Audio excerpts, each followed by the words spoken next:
Hey, how's it going, YouTube? How y'all doing today? Doing good. Well, animals are on a little bit of grain this morning. I'm still supplementing their feed. I'm still working on that front pasture.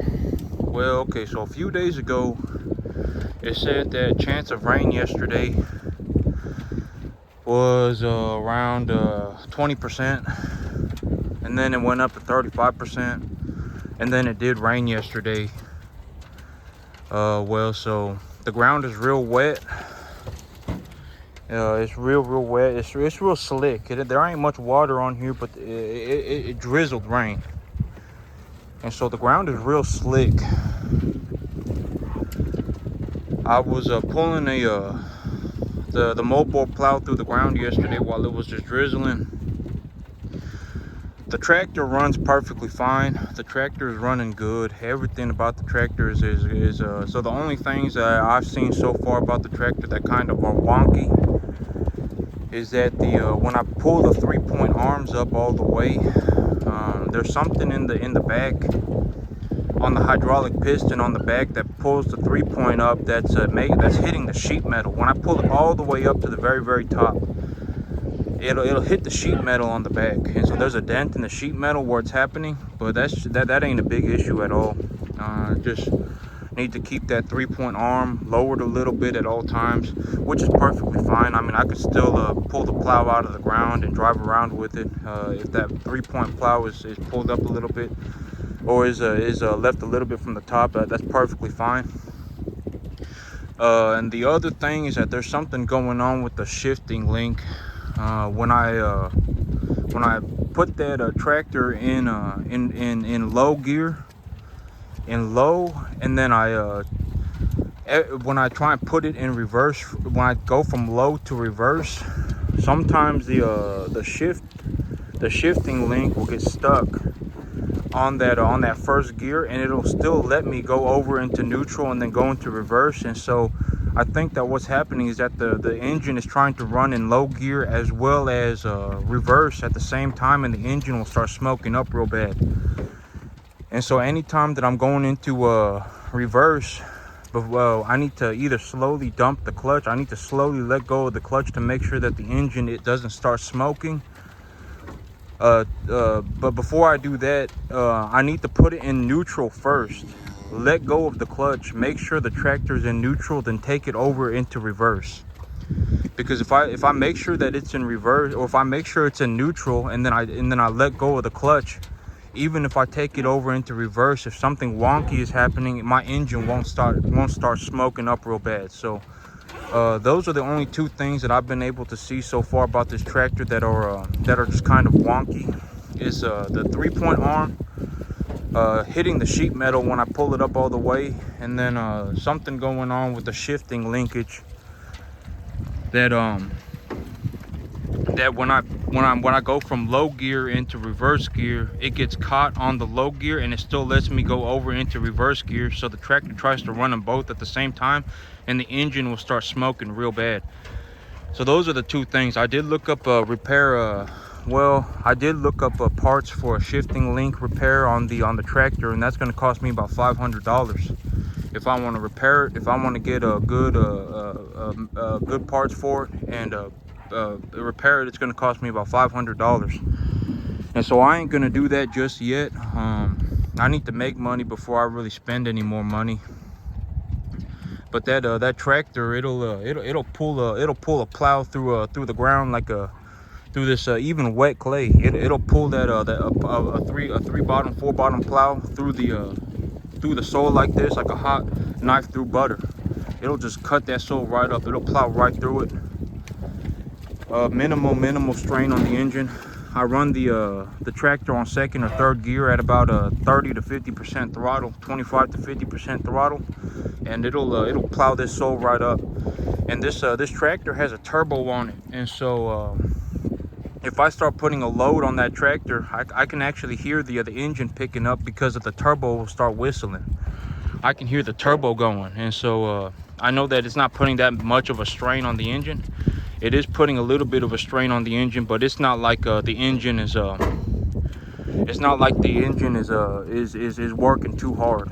And so I got the right tool for the job, because you know, I've been saying this repeatedly before, but if I have to run a piece of equipment on maximum power just to operate it properly, that piece of equipment ain't gonna last very long. And so by having a piece of equipment that I can run it on 25 to 50% and still operate my equipment, and it'll have zero problems, that's the equipment that I'm looking to have. And so everything going good.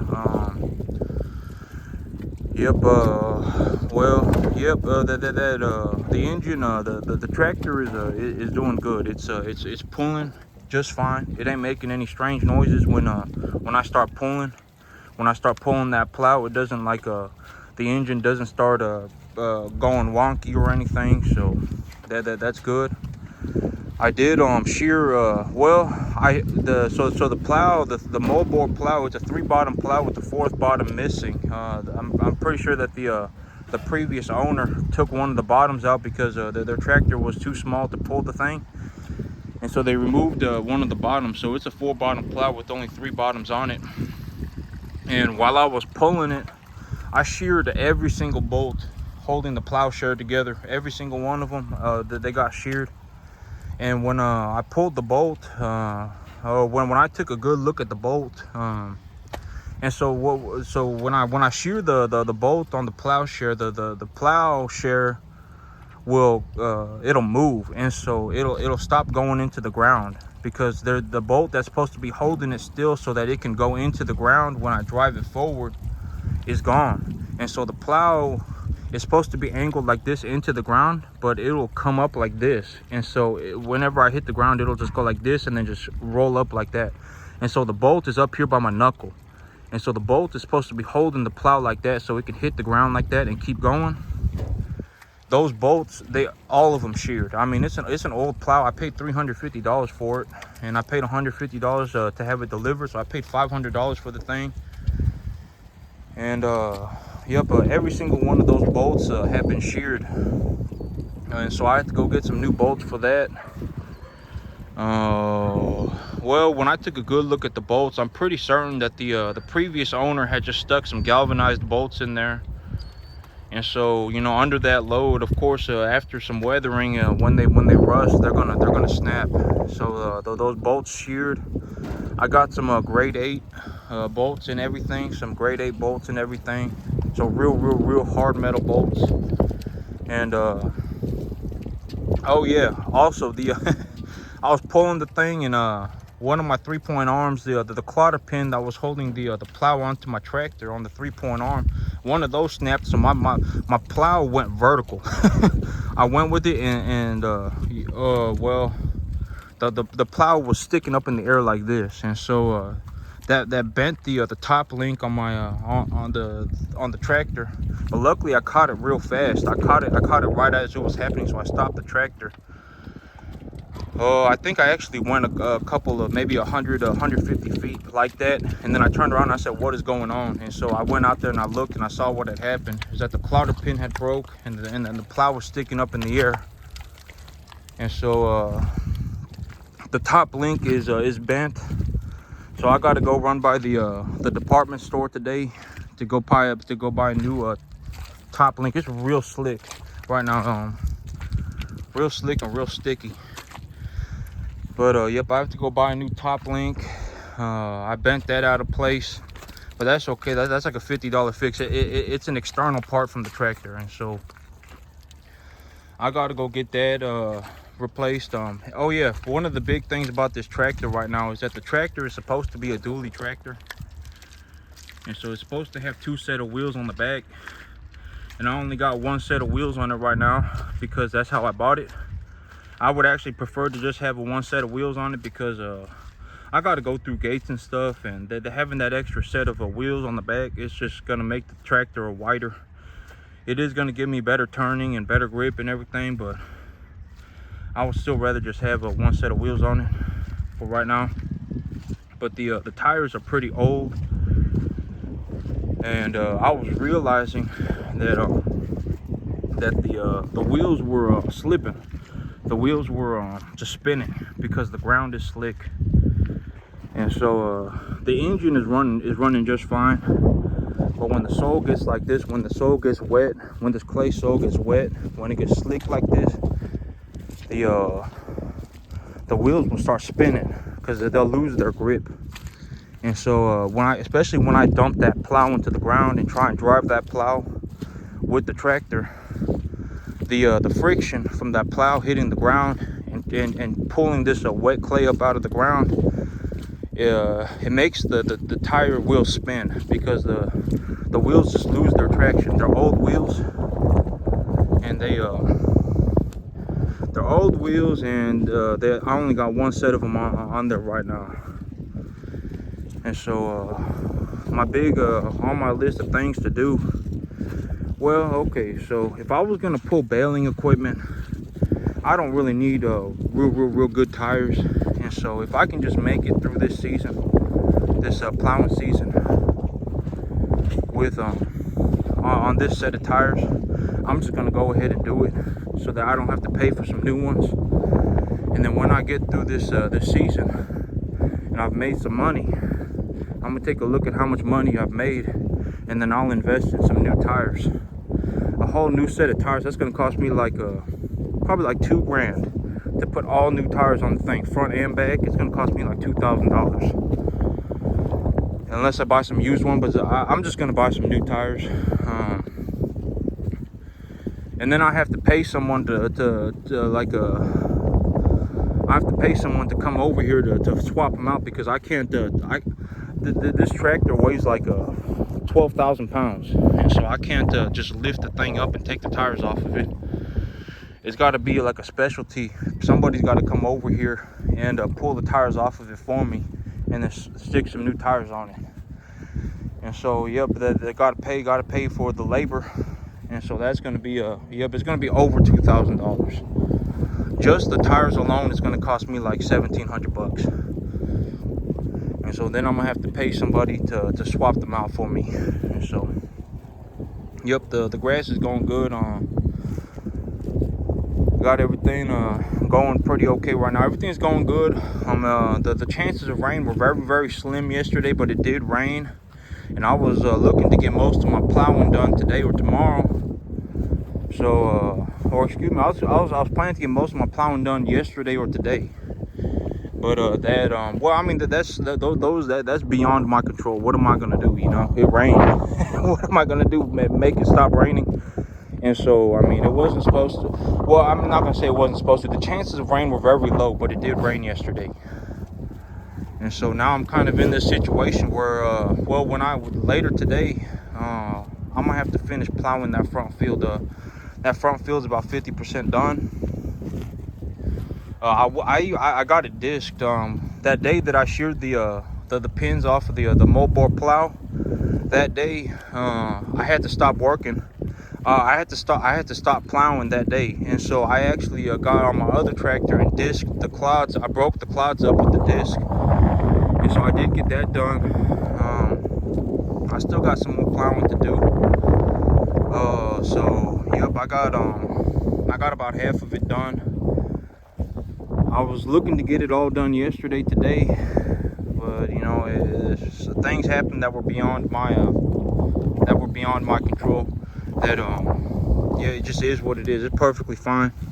Having the bolts break that night, I was plowing, and well, okay, so I mean, I guess if that evening I was thinking about this, I was like, man, if that evening, like, it happened right at 8 o'clock. So if I ran to the department store and bought some new bolts, I may have actually, well, I could have finished plowing by like midnight, but then I would have had to do it with zero lights. But I don't know, you know, like I would have been plowing in the dark, and that's extremely dangerous, especially around my house. And so, I mean, it just is what it is. Yeah, I mean, the pins snapped, or the bolt snapped. It was late. I have zero light. The headlights on that big tractor don't work, and so it just is what it is. But the good thing is I'm still early. It's still too early to plant Sudan grass. My big thing was to have everything ready, so right when I got that opportunity, I would be able to so I would be able to get that seed in the ground as soon as possible. But right now it's looking like well, it's supposed to rain. It's gonna rain real hard on Friday. It's supposed to rain on Thursday. It's supposed to rain real hard on Friday, and then next week it's just supposed to keep on raining. And so my big plan tonight is that I'm going to be I'm going to be plowing up the front field, even if it's wet, even if it's hard on the plow. I'm still going to plow it up, just because if I miss this opportunity today, if I wait, it's going to start raining starting tomorrow. And so if it starts raining and then it rains tomorrow, then it rains the day after, then it rains again in 5 days, and it rains for 3 days straight. Well, I would like to be able to just be looking for that opportunity to drill seed when it's supposed to be raining like that, because it's not supposed to be real bad rain. It's supposed to be like some spring showers just rolling through here, just constantly, just spring showers, just slight rain every single day for a couple days. And that's the time where, if it's raining like that, that's the ground will start compacting again. The ground will start pulling itself together again, and then I'll be able to drill seed. And so I'd like to have the field ready before the spring showers roll in through Texas here. And so yep, I'm gonna have to plow tonight after work. Even if the soil conditions are rough, it's gonna be this clay, when it gets wet, it gets real heavy, and so it's gonna be pretty hard on the plow. But the tractor can handle it. It's just the tires start spinning when the plow hits the ground and the soil is slick. The tractor tires will start spinning. And so yep, but I'm just gonna have to do it, because if I miss this chance, oh well, I mean, I could be sitting on my hands for the next month because of the rain. It's just raining. And so yep, it's gonna be a little rough, but I'll get it all done. And well, it is what it is, I suppose. Things happen that are beyond my control. I can plan for all sorts of stuff, and I can make a phenomenal plan, and then something will happen beyond my control. But the thing is that one thing like this, it ain't gonna make or break me, right? That's why it's so important to have a good plan in place and to start early. Because if I have a good plan and I start early, you know, even if something like this happens and things get pushed back a couple days, I'm still early. I still have time to figure it out. And so yep, the cattle are looking good. They're really bulking up. Like this guy right here, he looks pretty good. I got I got this all fertilized again, so the cattle are walking around eating it because the grass is growing in. I'm gonna have to fertilize this again here pretty soon. I want to get fertilizer on it one more time before I got some ammonium sulfate that I want to put on this soil, to put some nitrogen as well as sulfur into the soil, and I want to get that in here before the spring showers start next week. And so I'm gonna have to fertilize this one more time. The cattle are eating it up. They look good. You'll hear pretty soon that these animals, you see, like this guy right here, he's obviously got a fully developed gut. I'm going to be putting them on silage here pretty soon. The plan is to be putting them on silage here in about 2-3 months. Oh well, it'll likely be closer to 3 months. But I still got a lot to get done. The big things on my plate right now is I got to get this silage planted, and then when the silage looks like it's about 2 weeks from being ready to harvest, I need to go to the equipment dealership and pick up pick up the silage equipment. I got a budget in mind for it so that I know what I'm going to leverage for it in terms of cash. And then I'm going to use I'm going to take the leverage, and then I'm going to use the silage to pay for the equipment as well as make a positive return. And so I still got to that's going to be coming up here in about a month, maybe 2. It's going to be more likely about a month. And then yep, I just got to keep things keep everything going. So everything's going okay. Yeah, and this whole thing about the leverage and taking debt to buy equipment, I don't suggest. You know, I don't suggest anyone do anything. You know, You know, taking debt, it can be extremely it can be a very, very risky thing. You know, like if I was gonna buy all my silage equipment, you know, if I would need to make money immediately to make a profit on that, to start paying for that equipment. But you know, like if I went to a dealership and I bought a whole set of silage equipment, that's gonna cost me about $400 or $500 a month for 3 years. And so I'm gonna need to, you know, work my tail off for at least 2 to pay all that back. If I make a positive return and then I pay my debts early, you know, I can maybe do it in about half that time. But yep. Okay, so here's my long-term thing, right? Here's the reason why I'm so okay with taking risk, is because, you know, like deep down I understand that if I just didn't take any risk and I just worked my job and I just paid for my home and then I put money into an IRA and then I just sat on my hands for the next 35 years, I could make $1 million. I understand that. But the thing is, you know, like I could just put money into the S&P and buy broad equities with a portion of bonds, and just sit there on a portfolio 85-15 S&P 500 with bonds, and then pay off my home, and then just have that portfolio in my IRA, and then just call it a day. And in 35 years I'll more than likely be a millionaire, right?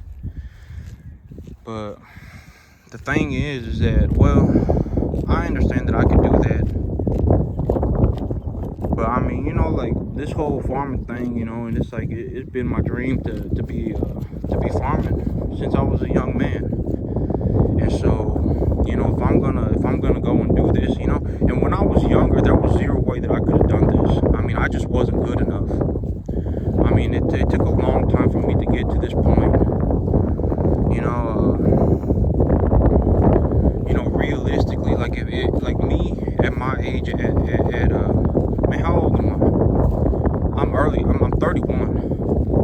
You know, like if I was put on a field at 31, like right now, against me when I was even 25 years old,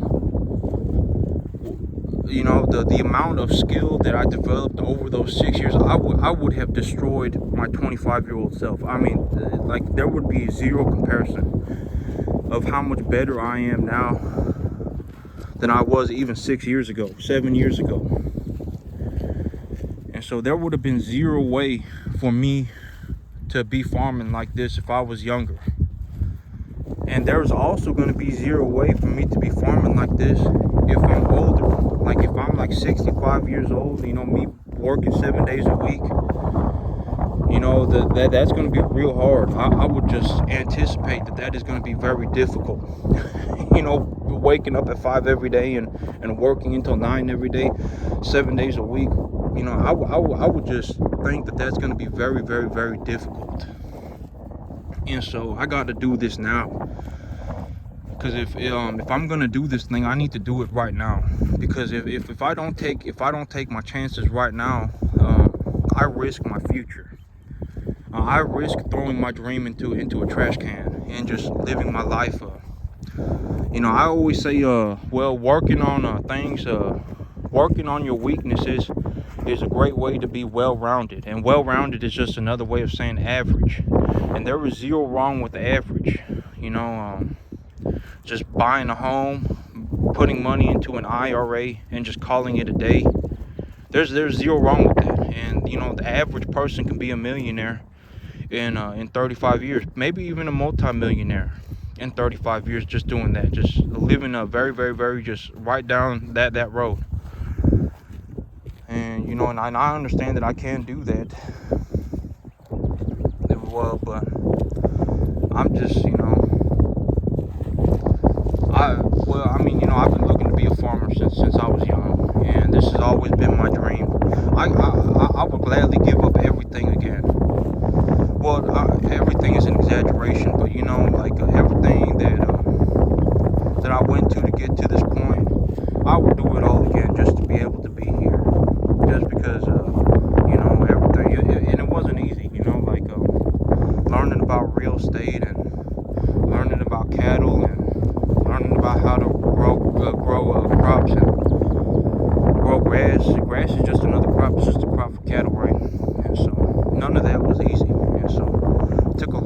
It took a lot of effort.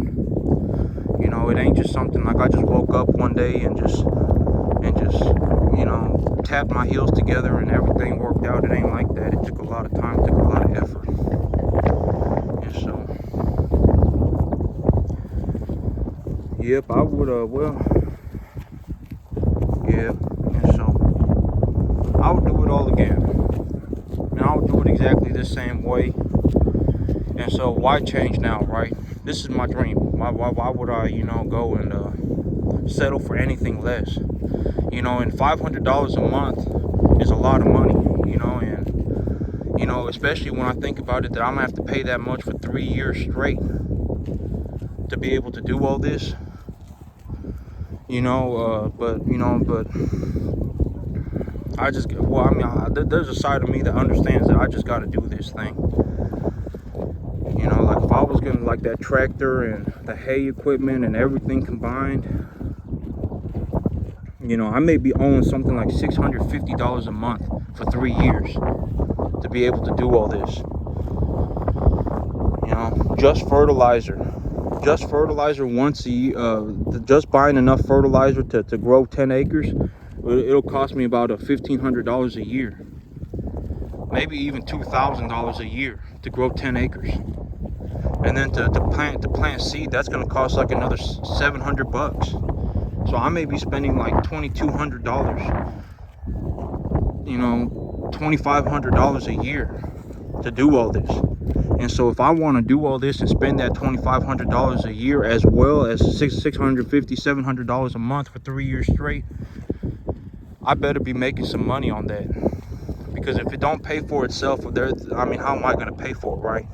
And so the big idea is that the stuff that I'm spending money on pays for itself, and as well as puts money in my pocket. Because if I don't do it like that, I don't get to live my dream, because I don't have the money to live my dream. But yep, that's it for me today, YouTube. Y'all be going on.